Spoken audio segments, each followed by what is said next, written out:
Welcome to How Not to DM. I'm your host, Derek. Thanks for joining me on my quest to interview the very best dungeon masters on this plane of existence. This especially spooky episode's guest is Beth the Bard. Author of the wildly popular She is the Ancient, a gender-bent Curse of Strahd guide made to chill you to your core. Join us as we talk about her origin story, current projects, and the scariest thing of all, running games for children.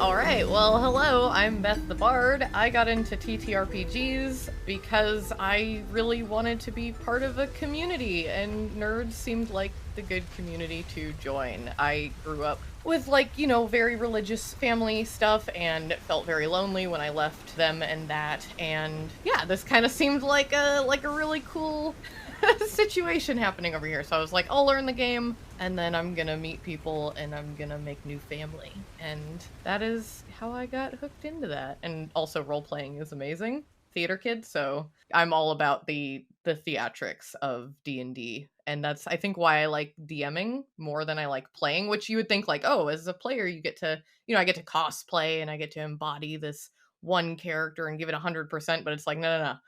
I could also do that with 5 characters, 10 characters. I love DMing. Yeah, so did you start as a player then, or did you start straight out as a DM? I started straight out as a DM. Once I figured out what a DM was, because, I got the starter kit, and I was like, let's play it! And I sat down, treating it like Monopoly, like, let's just open it and go. And I was like, huh, what? So once I figured out that there was supposed to be a central storyteller, I was like, well, obviously that will be me. And yeah, I just started out for my family, which was cool. The first one I ran for them was this cute little one-shot by RNW called The Fae Fair.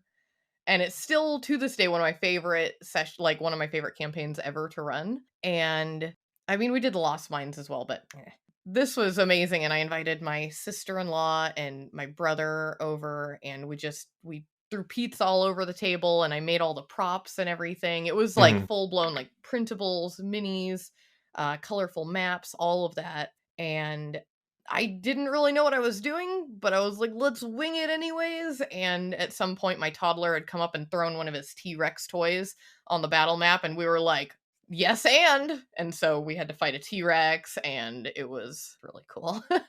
Wow, you really did it big for your first game then. That's impressive. Yeah. My first game was with my coworkers on a whiteboard, like in a conference room. That was our map, was the whiteboard on the wall. So not nearly as cool, but to each their own. So this is really the question I love asking the most in the show, which is your mistakes and the problems that you may have run into. So what are some of the big mistakes you feel like you've made running games? And what are the lessons that you learned from these mistakes that other people can try to avoid themselves? So many mistakes, but I will start with me getting into it and actually running professionally and things like that. I loved running it. I felt like I couldn't be a DM other than to my kids until I had memorized all the rules and really had absorbed the books, because I didn't want to do it wrong. I didn't want to upset anyone and things like that. But the problem for me is I have ADHD hardcore. So the idea of even being able to sit down and absorb a book the first 5 times reading it is not possible for me anyways. And so I spent so much time like, I can't. I need to be better first. And then at some point I was like, screw it. There was an opportunity that came up at the workshop place. My kids do their homeschooling classes, and I was like, I'm going to do this. I'm going to make some money. I'm going to run for other people. And I just jumped into it, and it became easier to understand the rules and everything that was in the book by doing it. So yeah, maybe I wasn't the greatest DM that first semester, but the kids didn't know. They were like, this is a blast! This goblin's my new best friend. I'm like, yes! So, and I think because I jumped into it not fully understanding everything, it helped me be better at the rule of cool as a dungeon master, because it's like, well, I don't see why not. Or, yeah, you want to do this? Let's make it happen. What do we want to make up for this? And I've carried that today. So I know the rules really well now. Do I follow them? No, because it was kind of, certain things were a lot more fun before I knew all the rules versus after knowing them all. And so it's like, screw the rules. It's all just guidelines. Yeah, they really are. And honestly, I think that people who jump in like that bring their fresh perspectives and ideas to the table that otherwise, like you said, if you had just read through the rules first, then all of the stuff that's coming up, if you had known the rule, you may have tried to follow the rules exactly instead of just letting the game flow. Yeah, exactly. I'm not saying there's a right and a wrong way to learn how to run the game, but I think that there's a lot to be said for the way you did it, for sure. Yeah, just relax on into it, play. And then same with DMing. I have a lot of people that are like, I really want to DM, but I'm afraid to. I don't think I'm going to do it good enough. It's like, yeah, you might not. It might not even be the first 100 times that you feel confident in it, but you still got to like jump in and start doing it over and over and over again until you feel like you've got your own flow, and stop comparing yourself to other dungeon masters. Like, yeah, they're really good at what they do. You be really good at what you do, even if it is completely different. And people are like, you're not supposed to do it that way. Do it that way. You just DM'd in a unique way, and if you're comfortable, have fun. You're supposed to have fun. It's a game. Yeah, it's a game. Like It's a game. I think a lot of people forget that. Oh, man. Let's talk about some of your favorite moments running games. This could be this could be part of your streams, or it could be part of the games you're running for kids or for your family. It doesn't really matter to me, but favorite moments, they could be improv, they could be combat, role playing. And again, what lessons do you think people can take away from your favorite moments and how they can kind of recreate those feelings and that fun at the table? Oh my gosh, I have so many favorite moments. With kids especially. I had one kid that wanted to play a ground worm as their race, and I was like, okay, we're gonna put that together. And there's just these wild moments. We're going through this spooky story, and they have to jump off this ledge, and this kid playing the ground worm is like, can I get flattened and puffed out like a balloon type thing, and then they just like a parachute, and they parachute me down. I'm like, what? Like a magic carpet or whatever. Yes. And all these kids were like, ah, they thought it was the greatest thing they'd ever heard. And I was like, nowhere in my planning or prep. Okay. So it's like, we figure out the logistics. They thought it was the greatest thing they'd ever done. And it's just little things like that. Like, I recently ran a Lost Mine of Phandelver. They were digging through barrels, and they're like, it's like, there's frozen, or not frozen, salted, what is it? Preserved food, like meats and things. And they're like, is there a bucket of preserved frogs? And I'm like, what? Yeah, the red brands really love frogs. Yeah, there's a bucket of preserved frogs. And so they're like, cool, I am going to pull them all out, and I'm going to use my healing magic on every single one of them. And I'm like, okay. And so then the rest of the Lost Mine of Phandelver, we had this little army of frogs that they had made little leather jackets and little daggers for, just hopping around the whole time. And I'm like, sure, why not? And I love it. So, and then even for my adults, I think the only adult group I'm actually running for currently because of scheduling is my She is the Ancient show on Gilding Light. And it's like, hey, you got to get into the winery. You want to go through the front door? And one of my players is like, I'm going to eat the dirt down to the basement and then punch a hole through the wall into the basement. And I'm like, sure you are. Yep. That's what we're going to, yep. So we called it the dig slurping, and he had to roll to dig slurp. And I don't know. I love the moments that I couldn't possibly plan for that make no sense whatsoever. But like, everybody's laughing so hard, they're trying not to like lose composure. Yeah. Recently, my players polymorphed a dragon and they took an owl familiar and flew this cat up 1,000 feet and just dropped the polymorphed dragon that was polymorphed into a cat down to the ground. And I was like, all right. So there goes that dragon. Luckily there were other things they were fighting too, but yeah, exactly that. It's like, yeah, I did not ever plan that. It's a younger dragon, so that's why it failed its save. Anybody who's sitting there like, well, it shouldn't anyway. So no legendary resistances or anything, and it just got slaughtered. But it was amazing, and they still talk about it, right? So same concept. Yes. Yeah. It's those moments that you can make. One of my favorite things to do in session, especially with like my teenagers, we make memes after a session, and we just share the memes in Discord. Yes. And any of those moments that are memeable, it's like that right there. That is the life force of D&D for me. You've mentioned that you run games for younger kids and for family. So I want to ask you just about that. How have you had to adjust the way you run games for younger people versus older people, for anybody who's kind of thinking about running games for younger audiences? Well, for younger audiences, I find that I have to ahead of time with my younger groups, I have to be like, I've got some rules. One, we're going to follow for equipment and things like that. We're going to follow rules as written. Mm-hmm. I get that you want to make a crossbow that instant kills 5 targets in one hit without rolling for it. I love it. I love the creativity, but it's super unfair to the other kids playing when they come in and they're like, they've really picked out their items and things like that. So I've had to be like, we're doing rules as written. If you want a custom race, talk to me about it. I will help you put it together. And what I do is, like, one kid wanted to be a baby dragon. They didn't, and I was like, so like a dragonborn? They're like, no, I want to be a baby dragon. I was like, okay, cool. We can do that. I made them a dragonborn sheet. I scribbled out dragonborn and wrote baby dragon. They had no idea. I'm like, it's mechanically balanced. You call it whatever you want. So I kind of, keep it like that. And I also make a very strong rule: no evil aligned characters unless you are all evil aligned, because you have to be a team in order to make this work. So, I like to use, because a lot of kids love to be these edgy rogues. And I'm like, okay, be an edgy rogue, but use Inigo Montoya as your example of a rogue who has their own agenda. They have their life mission, very edgy, but also excellent team player, please. The other thing is, no evil alignment unless you're all evil. And no PvP.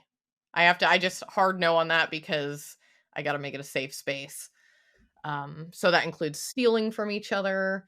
With my adult groups, I'm like, do what you want. Like, we're keeping it balanced. Of, like, I still typically do raw rules and such for my adults, but other than that, I'm like, if you want to punch each other in the face, go for it. Right. And they do. And hopefully the older crowds are able to handle that kind of PvP stuff, right? Like, yeah, I'm sure there are many stories where they don't. Reddit is full of them, but yeah, if they can handle it, then yeah, exactly. You mentioned your adult game is a streamed game, and you're playing through She Is the Ancient, which you wrote. So please tell us about what She Is the Ancient is, where you got the idea from, and how it evolved into its current form. Back when I was getting into D&D, I discovered, oh my gosh, there's a vampire campaign, and I was immediately smitten because I was a high schooler once. Like, vampires. It's a thing.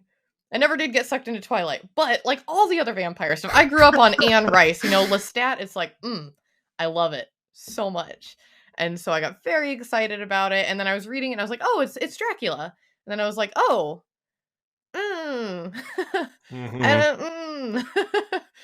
I don't see very many women, and the only ones I do see, I don't really like what's happening here. So I just started like altering it. At first just blatantly, like making these, sad little men like damsels in distress, and it was hilarious. I ran a couple games like that, and everybody was like, wow, I really I really hate Eastmark, who was so it was Irina, turned him into Eastmark.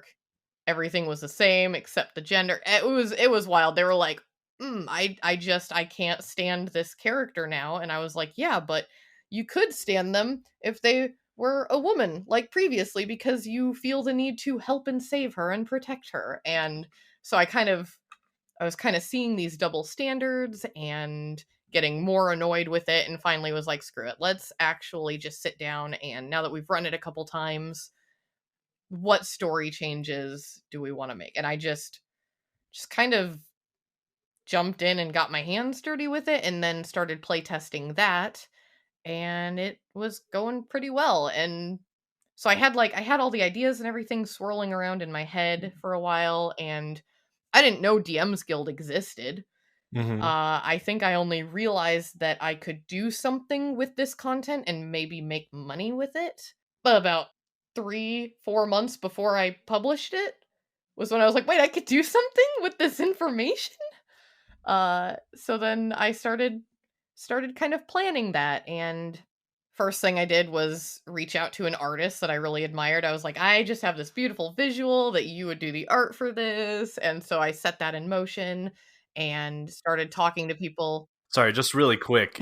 Yeah. The cover is incredible. Yorsi Hernandez. The shading, like the light on the one side of the face and the dark on the other, and the wisps of hair. Yeah, yeah. It's just, oh my gosh, it is so evocative and so cool.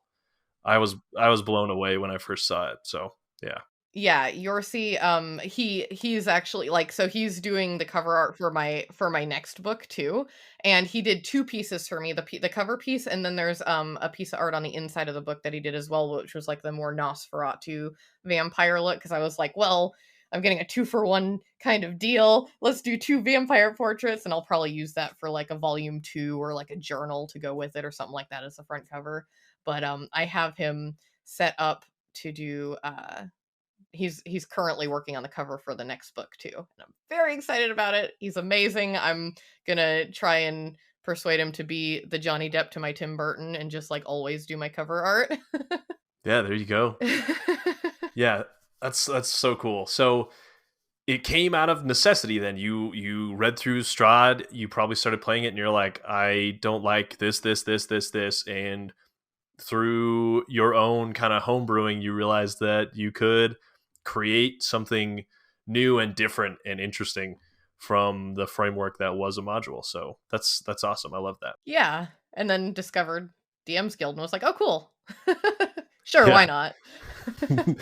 So have you published any, I guess you kind of answered that already. You didn't know DM's Guild existed, so you haven't published stuff like this in the past.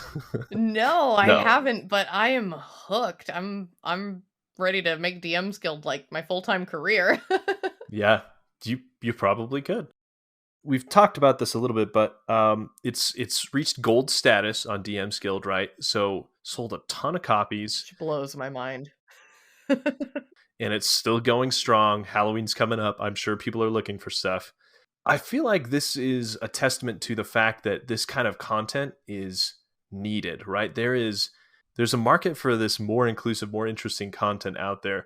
These modules that don't have all of the awful stereotypes and don't have the sexism and that kind of thing as undertones in them. And I feel like, you really struck a nerve. You really found a need, and you have filled it with this. So I'm really excited to see what you come up with later, down the road. I'm sure you've got a few projects that you're working on that we can talk about in a bit. Oh my gosh, yes. So, but yeah, I think this is a testament to the fact that this stuff is needed, and I'm so glad that you saw the need and you filled it. So yes. Thank you. And yeah, it was something I needed for me, and I think it's really cool. I think it's really exciting to be able to create something for yourself that you need, and then another person out there, even just one other person, is like, hey, me too. Mm-hmm.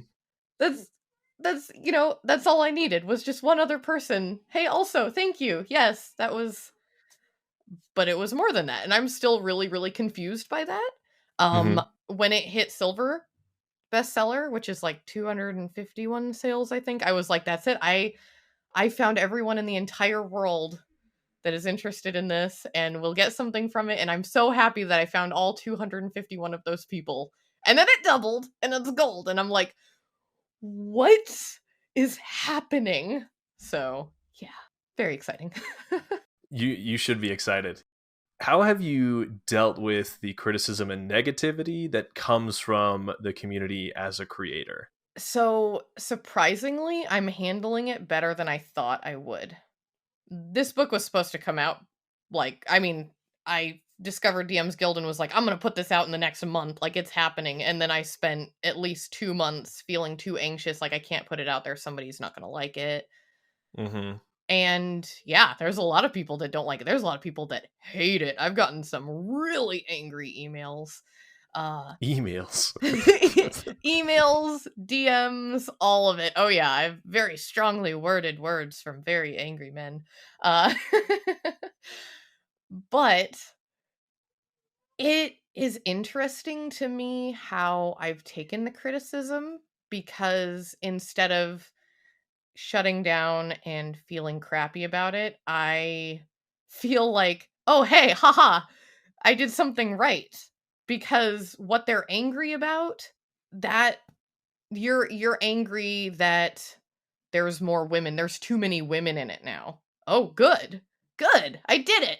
It just little things like that. Like, there was one man who was he's like so angry that I would infer that there was targeted violence against women in the original story. And he continued to then threaten me. And I'm like, I think the point is made. I think you're not. Yeah. Okay, no, this was an excellent decision. I feel like if you're pissing off the right people to piss off, then you're doing some good in the world. So. And it sounds like most of the criticism was not, I don't think your writing was very good, or, the game design here or there wasn't good. It was exactly like you said. It was the stuff you were trying to change that people were mad about. So that's, I feel like that, like you said, that about covers it. And even if it was that my writing wasn't good, it's like, well, it was my first book. What do you expect? Right. Nobody's first book is well written. And then the other comments being like, write something original. Don't just rip off of other. It's like, that's what DM's Guild is. It's fan fiction. Like, have you seen anything else on DM's Guild? It's all fan fiction. That's why you give 50% of your earnings to Wizards of the Coast. Yeah.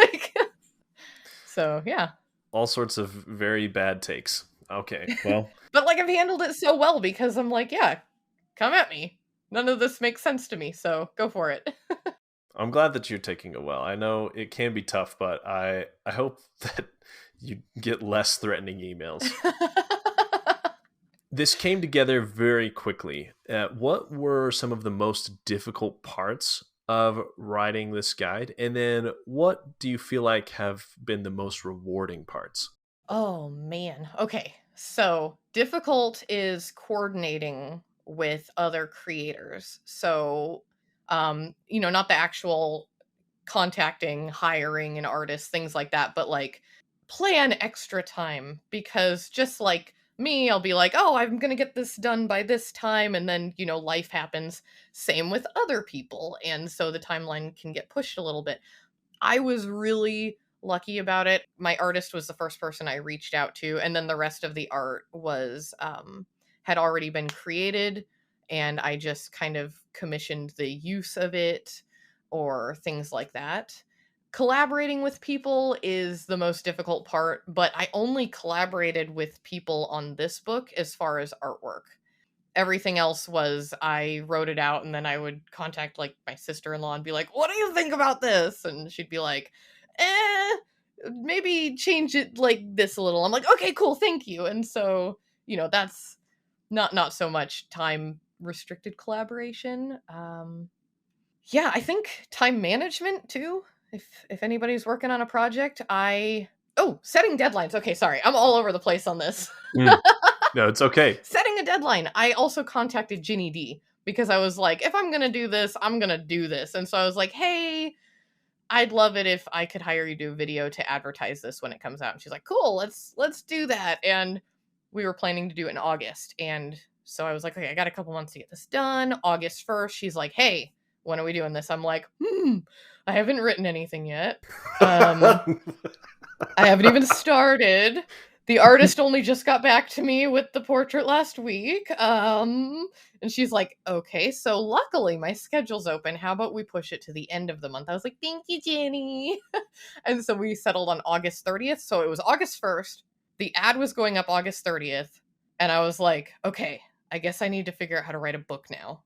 And so I sat down, and for 30 straight days, I just ignored my poor family and like tapped away at my keys. And I'm a digital artist too, so I was using a lot of like Artbreeder and stock photography and morphing things together in Photoshop to create all of the individual NPC portraits. So it was just a lot of writing, a lot of digital design, a lot of layout, like 10 hours a day for 30 days. Time management, people. Time management. Don't do that, you get burnt out then. It sounds like it. I'm very impressed by your ability to meet that deadline, though. That's impressive. What about the rewarding parts?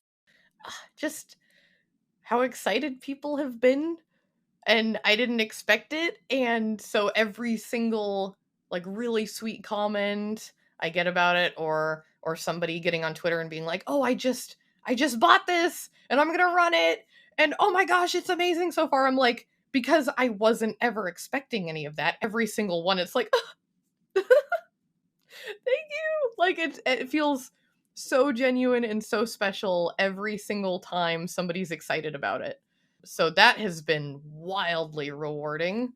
And it is also funding new projects now. So I don't have to dig into, my kids' savings to be like, I'm going to just borrow this to pay for some art and then I'll put it back when I make it back. It's like, no, now I've got some seed money to continue putting out content.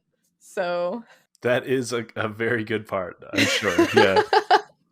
I'm sure that this guide has led to lots of other opportunities and projects and ideas and stuff. So what are some of the projects you've got that you're working on now? I have found myself in layout design positions for other DMs Guild projects, and I love doing layout so much. So it's very exciting to me. It's like, wait, I get to spend a few days whipping together layout for this book, and then I get like XX% of the profits on this book indefinitely. Like, that is gold to me.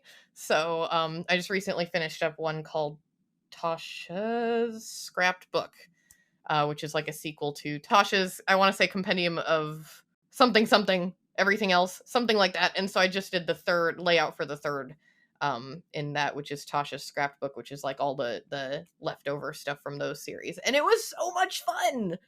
Like, I had an actual blast. And it's up there, and I'm like, look, now I've got 2 things on DM's Guild. I'm building a portfolio. So that's really exciting. So if anybody wants layout help, hit me up. I love it. But other than that, my personal projects, I've got a whole series that I've been working on that goes into helping neurodivergent DMs with stuff. Because I'm making it for me. Because I need it. Yeah. And I just saw someone on Twitter today asking for resources. I think it was Sly Flourish, because I just commented on it. Yeah, I saw it like right before we went on here. I was like, me, I'm a neurodivergent DM. Yeah, that's the series I'm working on. Cool. One of my past guests, Sean, has a bunch of resources for players too. He's building player screens. Well, he has built. So it's got like a bunch of the basic rules and stuff for players who forget stuff all the time. I don't know. I just feel like there's so much cool accessibility stuff being created out there. So that's awesome. You're working on it now. It's not finished. I'm currently working on it. The first one, it's going to be a whole series, but the first one is a third of the way done. I'm not hitting it quite as hard as I hit that 30 days because, life and also jobs and children, but working on that, and I'll be posting all about that on my website and Twitter as that comes up. And then also I want to dig into more horror and stuff, and just, I really enjoy horror, so not sure quite what I'm going to do there, but something. Now that She's Ancient, the show, is finishing up, we got 2 weeks left of it, I'm going to be diverting my streaming attentions to a couple attentions. Yeah, we're going with it. We're rolling with it. To a couple of other projects. Another one with Gilding Light. Not going to be a TTRPG live play thing, but it's going to be a different type of show related. I'm very excited about that. And I'm starting a one-on-one D&D with Jay Casual of Casual Creativity. So that'll be my other streaming project. And then he's also writing this incredible deep breath, like retrofuturistic anime inspired TTRPG, and I'm going to be kind of leading the Kickstarter for that will be happening at the beginning of next year. So yeah, cool things happening. Definitely. Yeah, I think he and I were chatting today about part of his setting, some magical dust prison. Anyway, that sounds awesome. So you've created this guide. She's the Ancient. You DM for kids. You DM for adults. You've done some streaming. You've done a lot of different things. So I'd love to hear your words of encouragement and wisdom for any new DMs out there, or aspiring DMs, or people who want to get into this kind of publishing space in the TTRPG community. There's a lot of different angles to go from there. Let's see, DMing for kids. Definitely the easiest type of DMing I have background as a teacher, so I say easy, but I have 4 children and I've been a teacher, so working with kids is like second nature to me. So if you don't work well with kids, or you don't think you can handle managing conflict between a bunch of really, really ramped up 9-year-olds, then maybe it's not the easiest option. But it's a lot less pressure running D&D for kids because they're very forgiving. They also haven't memorized the rules, and they love doing weird stuff, and they love when you do weird stuff. They appreciate all your voices. Try running for kids if you've never run for kids before, and you'll see what I mean. It's very relaxing in a way that it seems like it shouldn't be, but it is. It's like getting to be a kid and getting to play pretend, and everybody is just really into it and a lot less hung up than some adults I've played with, where everything's got to be a certain way. But DMing for kids, you do want to be well prepared.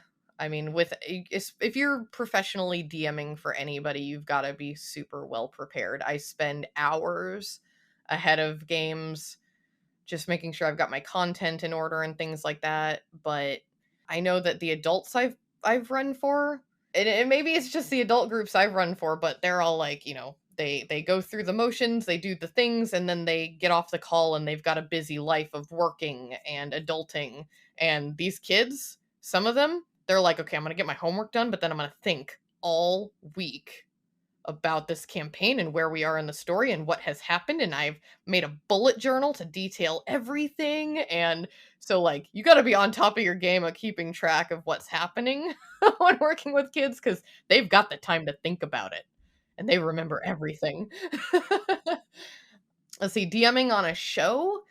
Whew, that is a whole different experience that I have gone through now, where you've got to put together your party. Honestly, it's better to try and get people that have experience in live streaming, maybe acting experience or things like that, because you have to think about your audience first rather than your players first when you're live streaming. What's going to be entertaining to the audience?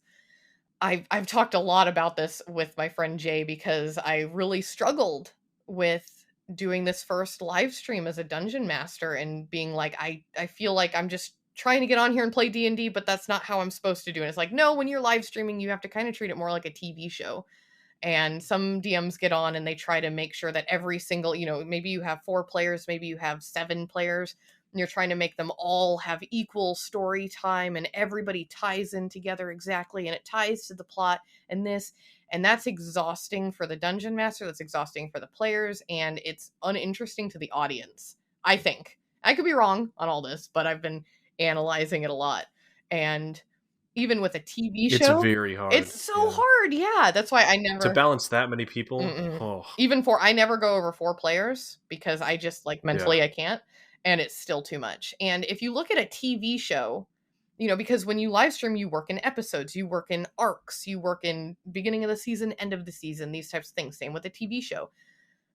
Even like Supernatural, there is one main protagonist in Supernatural. Like, everyone thinks that, and this my friend Jay and I were talking about this, and this is how he like hammered this concept home with me, because he studies a lot of TV and stuff like that. Everyone's like, oh, it's about Sam and Dean. This whole 15 season series is about these two characters. It's like, no, at the core, it's still about one central protagonist, and that is Sam. Otherwise, it wouldn't have started at his college dorm and had all this extra focus on him.